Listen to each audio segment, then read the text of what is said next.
Hi, it's Lindsay from BuySellLove.ca. Thanks for tuning in to another episode of my Tuesday morning market update. It's my opportunity weekly to share with Oshawa, Whitby and Clarington just happening with real estate.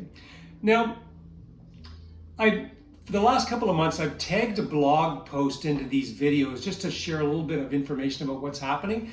And this blog post is about the fact that me as a real estate agent, we're salespeople. And a lot of times what I'm hearing over the last little while is that I'm talking to sellers and they've been sold on what an agent can do, which is kind of what we do, is we're hired to sell houses.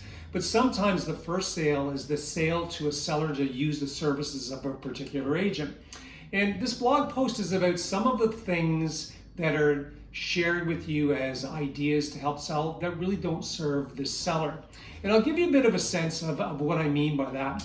Virtual tours. I'm such a huge believer in virtual tours and professional photography, but it's kind of like, it's almost like there's two sides to that sword, two sides to the blade. And on one side, you've got, like, we use a 3D virtual tour, so you can literally walk through the house. You can look at everything from the ceiling to the floor.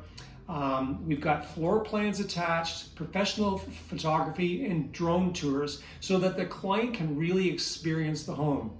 The flip side of that is, for a small nominal cost, an agent can actually use a slideshow presentation, which literally all it is just pictures, and they kind of, it looks like a video, but it just moves across the pictures. And really, they don't get the buyer excited about the house.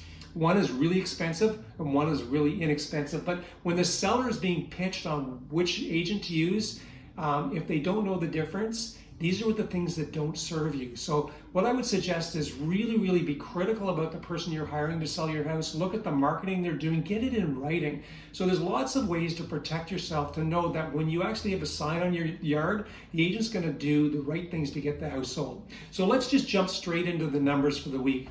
So what we had happen last week was we had the rates jump 0.75 of a percentage point. That threw some uncertainty into the marketplace and slowed that's kind of the September market, because usually once the kids get back to school, all of a sudden the floodgates open and buyers start buying again.